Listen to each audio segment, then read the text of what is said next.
નમસ્કાર વિદ્યાર્થી મિત્રો, ધ રેડિયન્ટ ઇન્ટરનેશનલ સ્કૂલમાં આપનું સ્વાગત છે. આજે ધોરણ 10નું સંસ્કૃતનું બોર્ડનું પેપર જેનું સોલ્યુશન આપણે જોઈશું. હું કાશ્મીરા રાજપૂત ધોરણ 10માં સંસ્કૃત ભણાવું છું. સોલ્યુશન તરફ જઈએ. પહેલો જ પ્રશ્ન છે આપણો ગુજરાતીમાં અનુવાદ. પહેલો જે ફકરો છે તે પાઠ 5નો છે. ત્યાર પછીનો પાઠ 9નો છે. જે ઓપ્શનલ સવાલ છે, આ જે અનુવાદના જે સવાલો છે ને મિત્રો, એનો અનુવાદ તમને આપણા બધા જ મટીરિયલમાંથી બહુ સારી રીતે મળી રહેશે. એ તમે જાતે જ લઈ શકો છો. ભોજસ્ય કીર્તિ કેન આસિત. ભોજની કીર્તિ શાના લીધે હતી? તો તેનો જવાબ આવશે બી, ભોજ વ્યાકરણેન. ત્યાર પછી ચોથો સવાલ, કેશામ જનાનામ પ્રગતિ બાધિતા ભવતી. તો વ્યસની જનાનામ તેનો જવાબ છે. ત્યાર પછી પાંચમો સવાલ જોઈએ તો, ઇંધનાની જલેન શમયિત્વા કન્યાક્રીમ પ્રાપ્તવતી. તો ઓપ્શન એ કૃષ્ણાંગારાન. ત્યાર પછી પાઠ 6માંથી લેવામાં આવેલો છે છઠ્ઠો સવાલ. 7 અને 8 એ ગુજરાતીમાં જ લખવાના. દરેક પાઠનું વિષય વસ્તુ એમાંથી આપણે લઈ લેવાનું રહેશે. તદુપરાંત 2 માર્કના સવાલ જેટલું મટીરિયલ આપણે એમાં લખવાનું રહેશે. મારી દ્રષ્ટિએ 2 માર્કનો જે જવાબ છે એમાં આપણે માત્ર 2 જ વાક્ય ન લખતા થોડુંક બીજું આપણી રીતે મૌલિકતાથી ઉમેરવું હોય તો બહુ સારું પડશે. ત્યાર પછી પ્રશ્ન નંબર 9 અને 10 ટૂંક નોંધનો છે. એમાં પણ એ જ રીતે કે પાઠના જે વિષય વસ્તુમાં જે કંઈ પણ બાબતો આવે છે તે સિવાય આપણે આપણી મૌલિકતાથી અથવા તો એ પાઠ શેમાંથી, મૂળ કયા ગ્રંથમાંથી લેવામાં આવ્યો છે વગેરે માહિતી પણ આપણે એમાં લખી શકીએ. તો ફૂલ માર્ક્સ આવવાની 100% ગેરંટી રહે છે. ત્યારબાદ પ્રશ્ન નંબર 11 જે ફકરા પરથી સવાલ જવાબ છે. આપણા પાઠનો જ છે, ટેક્સ્ટબુકનો જ ફકરો છે, વિભાગ એનો. તો પહેલો પ્રશ્ન છે, જયસિંહ કસ્ય નૃપતે સર્વમ ધનમ ગૃહીતવાન. તો અહીંયા પહેલા સવાલનો જવાબ, કયા રાજાનું બધું જ ધન તેણે લઈ લીધું? તો અહીંયા જ છે એનો જવાબ કે યશોવર્મણમ સર્વમ ધનમ ગૃહીત્વા અણહિલપુરમ પ્રત્યાગતવાન. તો જયસિંહ નૃપતે કસ્ય જે પ્રશ્નવાચક શબ્દ છે તેની જગ્યા ઉપર આપણે જવાબનો શબ્દ મૂકી અને બીજું બધું જ વાક્ય એનું એ જ રાખીએ તો પણ એ ખૂબ પ્રોપર રહેશે. ત્યારબાદ બીજો સવાલ, સિદ્ધરાજ જયસિંહ કદા માલવ વિજયન કૃતવાન. એણે માલવ પર વિજય ક્યારે મેળવ્યો? તો પહેલો જ લાઈન છે પહેલી જ કે વિક્રમસ્ય દ્વાદશ્યામ શતાબ્દ્યામ સિદ્ધરાજ જયસિંહ માલવ વિજયમ કૃતવાન. ત્યારબાદ ત્રીજો સવાલ, યશોવર્મણ ગ્રંથાગાર કસ્ય હસ્તગત જાત. યશોવર્માનો ગ્રંથાગાર, ગ્રંથોનો ભંડાર કોના હાથમાં આવી ગયો? તો ધનેન સહ તત્રત્ય ગ્રંથાગાર અપી તસ્ય હસ્તગત જાત. અહીંયા તસ્ય છે એને બદલે આપણે લખવાનું રહેશે સિદ્ધરાજસ્ય. એ અહીં તસ્ય ન લખી દેતા આ નામ લખવાનું આપણે યાદ રાખવાનું રહ્યું. ભોજસ્ય ગ્રંથાગારે કીદૃશા ગ્રંથા આસન. ભોજના ગ્રંથાગારમાં, ગ્રંથોના ભંડારમાં કેવા ગ્રંથો હતા? તો અહીં જ છે કે અસ્મિન ગ્રંથાગારે બહવઃ અનુપમાઃ ગ્રંથા આસન. તો ભોજસ્ય અહીં અસ્મિન ગ્રંથાગારે છે તેને બદલે આપણે ભોજસ્ય ગ્રંથાગારે કીદૃશા જે પ્રશ્નવાચક શબ્દ છે તેની જગ્યા પર જવાબનો શબ્દ મૂકી દઈએ, આપણો જવાબ બની જાય છે. તો કીદૃશાની જગ્યા પર બહવઃ અનુપમા ગ્રંથા આસન. આ રીતે જો જવાબ લખ્યા હોય તો તમારા 4 માર્ક પાક્કા છે. ત્યારબાદ વિભાગ બી તરફ જઈએ આપણે. તો વિભાગ બીનો પ્રશ્ન નંબર 12 જે 2 શ્લોકો છે અનુવાદના તે કાવ્ય 3ના છે. 13મો જે એની અથવામાં છે જે અનુવાદનો પ્રશ્ન તે આપણે કાવ્ય નંબર 16માંથી લેવામાં આવ્યો છે જે અદ્ભુત યુદ્ધમ છે. ઓપ્શન તમે બંનેમાંથી કોઈ પણ એક પરફેક્ટલી લખવાનો રહેશે. ત્યારબાદ ઓપ્શન જોઈએ આપણે તો 14મા સવાલમાં કવિ કિમ યાચતે? તો કવિ ભદ્રમ યાચતે. મહતા યત્નેન શિલા કુત્ર આરોપ્યતે? તો शैले महता यत्नेन शिला शैले आरोप्यते। कस्य मूर्ति पवर्ग रचिता अस्ति। तो कोनी मूर्ति प वर्गना वर्णोथी रचाયેલી છે તો અહીં આવશે શિવસ્ય। શિવની મૂર્તિ પ વર્ગથી રચાયેલી છે। ત્યારબાદ આપણે આગળ જોઈએ પ્રશ્ન નંબર 17। કોઈ પણ વ્યક્તિ બહુવ્રીહી કેવી રીતે બની શકે છે, જે કાવ્ય 18નો પ્રશ્ન છે। 18મો જે સવાલ છે, સંગઠિત રહેવા માટે કવિ શું કરવાનું સમજાવે છે, તે કાવ્ય 1નો સવાલ છે। ભક્ત શું નથી જાણતો, તે કાવ્ય 10 અને ગીતામૃતમમાં કહેલા ભક્તના 4 પ્રકાર એ કાવ્ય 13ના સવાલ છે। આ ચારેયમાંથી તમારે માત્ર 3 સવાલો લખવાના છે।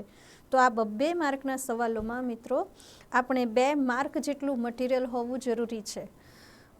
લગભગ સવાલના આ બધા જવાબો તો 1 કે 2 વાક્યમાં પતી જાય, પણ પરફેક્ટ આન્સર આપણે એને જ કહીશું કે જ્યારે એમાં તમારી મૌલિકતા ઉમેરાઈ હશે। અહીં પણ આપણે થોડુંક મૌલિકતાથી આપણી રીતે જે પદ્ય જ્યાંથી મૂળ જગ્યાએથી મૂળ ગ્રંથમાંથી લેવામાં આવ્યું છે તેના વિશે થોડુંક લખવું અહીં જરૂરી છે, જે આપણા ફૂલ માર્ક્સ 2માંથી 2 માર્ક સિક્યોર કરી નાખે છે। ત્યારબાદ શ્લોક પૂર્તિ સર્વે ભવંતુ, આપત્સુ રામ અને વિવાદે વિષાદે જે આપણા પાઠ્યપુસ્તકના છે એમાંથી જ તમે જોઈ શકો છો। અને આ બધા જ શ્લોક આમાંથી તમારે કોઈ પણ 2 લખવાના છે। જોડણીની ભૂલ ક્યારેય ચાલે નહીં ભાષાના પેપરમાં। જોડણીની ભૂલ, વિસર્ગ, પૂર્ણવિરામ વગેરે જે બધું જ કમ્પ્લીટલી લખ્યું હોય ત્યારે એના 2 માર્ક પાક્કા છે। ત્યારબાદ વિભાગ સી તરફ જઈએ આપણે, તો શાંડિલ્યવાળો પાઠ આપણો 19મો પાઠ સત્યમ મયુર, એમાંથી આ ફકરો લેવાયો છે, જેનો અનુવાદ આપણને આપણા ડાયજેસ્ટમાંથી મળી રહેશે। તમે તમારી રીતે એમાંથી જ જોઈ શકો છો। પુનીત અને સુનીતવાળો પાઠ 8મો પાઠ છે, તેમાંથી ઓપ્શન બંનેમાંથી એક જ લખવાનું છે। જે કંઈ પણ અહીં લખાયું છે માત્ર આપણે તેનો જ અનુવાદ લખવાનો રહે છે। શાંડિલ્યવાળા પાઠની સ્ટોરી ખબર હોય આપણને, એટલે આપણી રીતે આપણે સ્ટોરી લખી નાખીએ તો એના અનુવાદ તરીકેના માર્ક્સ મળવાપાત્ર થતા નથી। એવી જ રીતે પુનીત અને સુનીતવાળા પાઠમાં એ બંનેનો જે સંવાદ થયો છે એ સંવાદ વિશે આપણને થોડી ઘણી જાણકારી છે, એટલે એ સંવાદ જે આવે તેમ આપણી રીતે આપણા શબ્દોમાં લખી નાખવો એ ફૂલ માર્ક્સ નથી આપતું, ઇવન માર્ક્સ આપતું પણ નથી। જે શબ્દ અહીં પ્રયોજાયો છે આપણે માત્ર ને માત્ર તેનો જ અનુવાદ લખવાનો રહે છે। ત્યારબાદ કોણ બોલે છે અને કોને કહે છે, તો 26મા પ્રશ્નમાં મર્ષયતુ ભવાન મદવચન અવગંતા ભવ આપણા ચોથા પાઠનો આ વાક્ય છે જે ધૃતરાષ્ટ્ર બોલે છે। ત્યારબાદ કહ પુનઃ અધન્યો નૃપતે વિરુદ્ધમ આચરતે આ ચંદનદાસ અને ચાણક્યવાળો આપણો પાઠ છે। કયો પાઠ છે? ક ઇદમ દુષ્કરમ કુર્યાત, અને આ વાક્ય ચંદનદાસ બોલે છે। છંદતઃ આ છંદતઃ પરિવ્રાજક બોલે છે। આપણા 19મો પાઠ સત્યમ મયુરમાંથી લેવામાં આવેલું આ વાક્ય છે।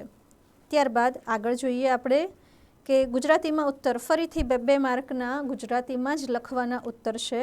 તો કયા મનુષ્યની પશુમાં ગણના થાય છે? ચાણક્ય કઈ રીતે ચંદનદાસ પ્રત્યે અતિ આદર વ્યક્ત કરે છે? પોતાને વાઘે પકડ્યો છે એમ માનીને શાંડિલ્ય કેવી બૂમો પાડે છે? આ 3માંથી કોઈ પણ 2 સવાલ લખવાના છે આપણે આગળ જણાવ્યું તેમ।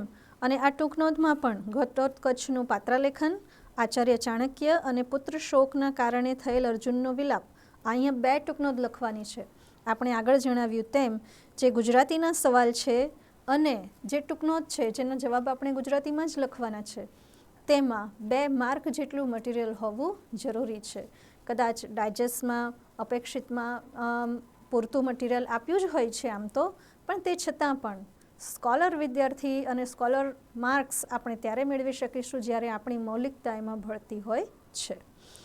ત્યારબાદ ગુજરાતીમાંથી સંસ્કૃતમાં અનુવાદ કરવાના વાક્યો, તો માણસ સુખ અને દુઃખનો અનુભવ કરે છે। અહીં જે કૌંસમાં વાક્ય આપ્યા છે આપણે એનો જ ઉપયોગ કરીને વાક્ય સંસ્કૃતમાં બનાવવાનું છે। તો શું વાક્ય બનશે?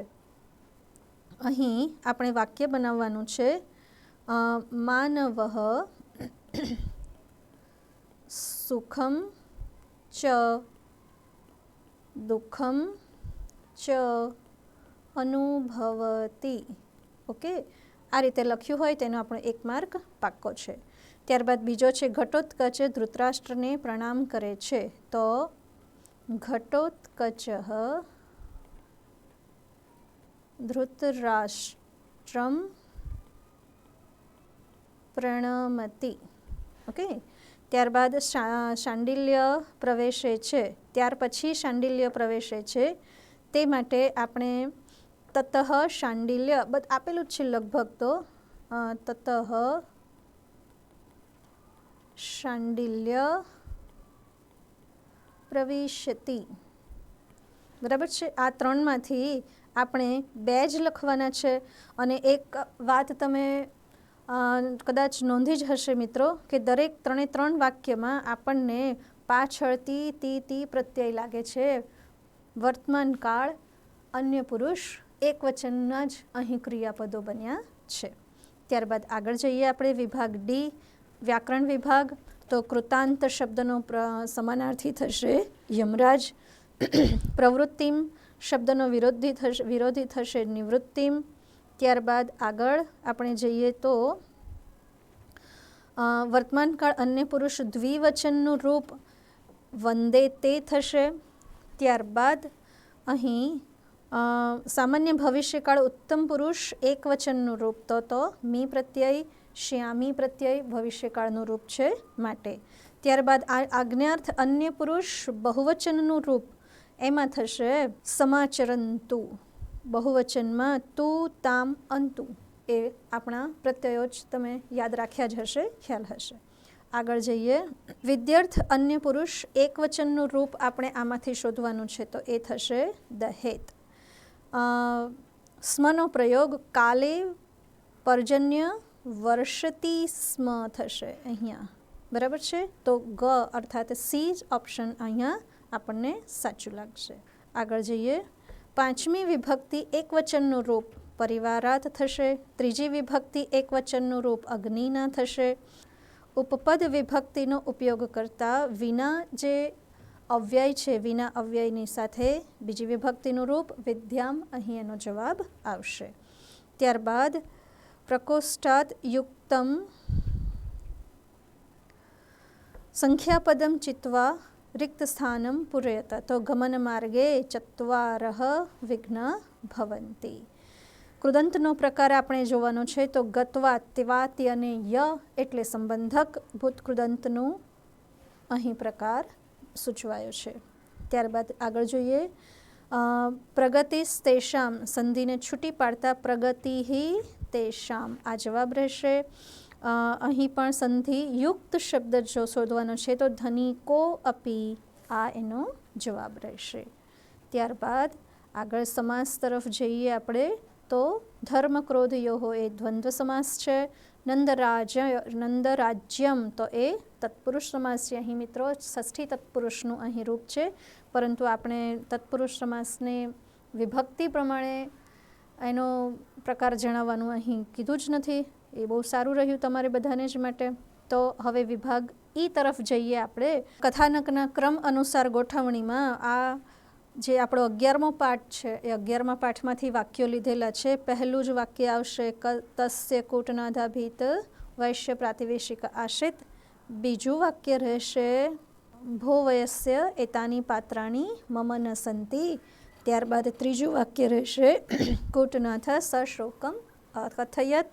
ત્યારબાદ ચોથું વાક્ય રહેશે જન્મ ભવતી પાત્રાણામ મરણે સંશય કથમ. એટલે જે ઉપરથી આપણે ક્રમ જોઈએ તે બીજો, ચોથો, પહેલો અને ત્રીજો એ રીતે આપણે લખવાનું રહેશે.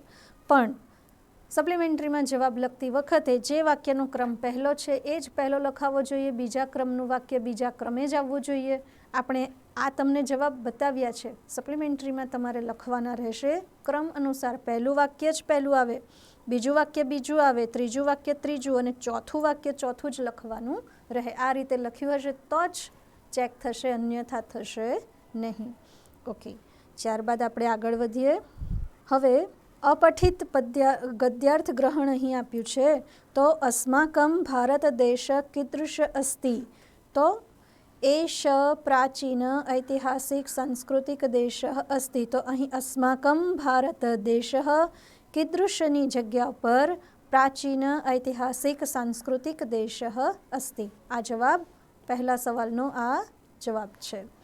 त्यारबाद बहुविध आचारः विचारः चम संति तथापि वयम केन बद्धा स्मः। घणा बधा बहुविध आचार अने विचार होय छे ते छतां पण आपणे सेनाथी बंधायेला छीए ए प्रश्ननो अर्थ छे।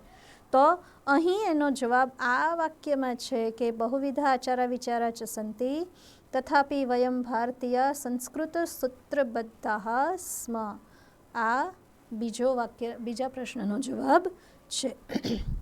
अस्माकं का भावना सुदृढ़ अस्ति। आपणी कई भावना सुदृढ़ छे ए दर्शावता अहीं आवशे। त्रीजो जे सवाल छे तेनो जवाब अहींथी शरू थशे। वयम भारतीय इति भावना अत्र सुदृढ़ अस्ति। भवान् हिंदू अस्ति, स मुस्लिम अस्ति, त्वं क्रैस्त असि, अहं सिख अस्मि इति एषा भावना अत्र भेदिका नास्ति। आ चौथा प्रश्ननो जवाब अहीं पण थई जाय छे। तो वयम भारतीय इति भावना अत्र सुदृढ़ अस्ति आज त्रीजो प्रश्न थशे। अने चौथा प्रश्न जे छे के भारत देशे का भावना भेदिका नास्ति तो चौथा प्रश्ननो जवाब अहींथी शरू थशे जे भेदिका नास्ति त्यां सुधी मित्रों रहेशे।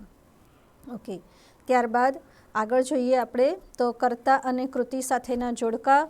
तो भास एमणे लख्यु छे दूतघटोत्कचम।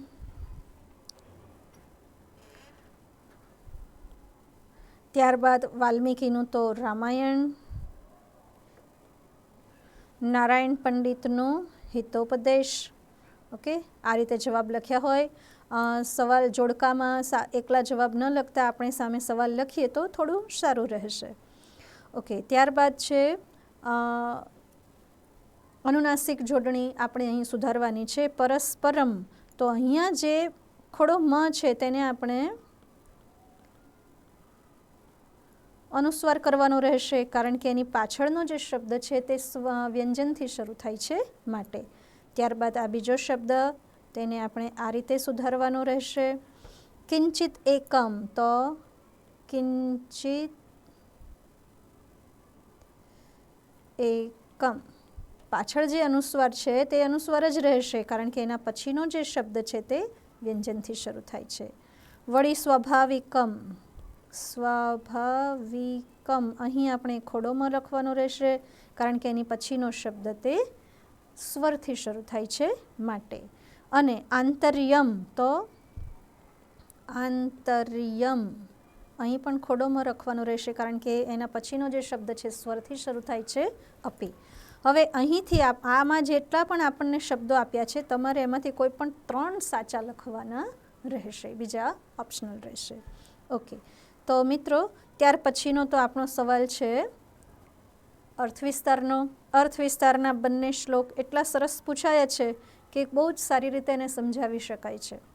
આપણી પાસે જેટલું પણ સમજ હોય તો અહીં સમજ દર્શાવવાની છે, બોધ પણ દર્શાવવાનો રહે। શ્લોકનો અનુવાદ લખીને થોડોક એનો અર્થ સમજાવીને અને એમાંથી બોધ શું મળે છે આ દરેક બાબત અને એમાં પણ જો થોડાક કોટેશન્સ કે કોઈક પંક્તિ ઉમેરીને તમે લખો તો 3 માર્ક પાક્કા છે।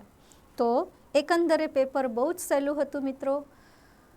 જો વર્ષ દરમિયાન આપણે અભ્યાસ કર્યો છે, વાંચન કર્યું છે, પરીક્ષાઓ તો ઘણી બધી બધાએ આપી જ હશે તો બહુ જ સહેલું પેપર છે। લગભગ 80માંથી 70 ઉપર માર્ક્સ લાવવા તો રમતવાત બની જાય એવું આજનું પેપર હતું। તો ખૂબ સારું પરિણામ બધા મેળવે તે શુભેચ્છા સહ અસ્તુ।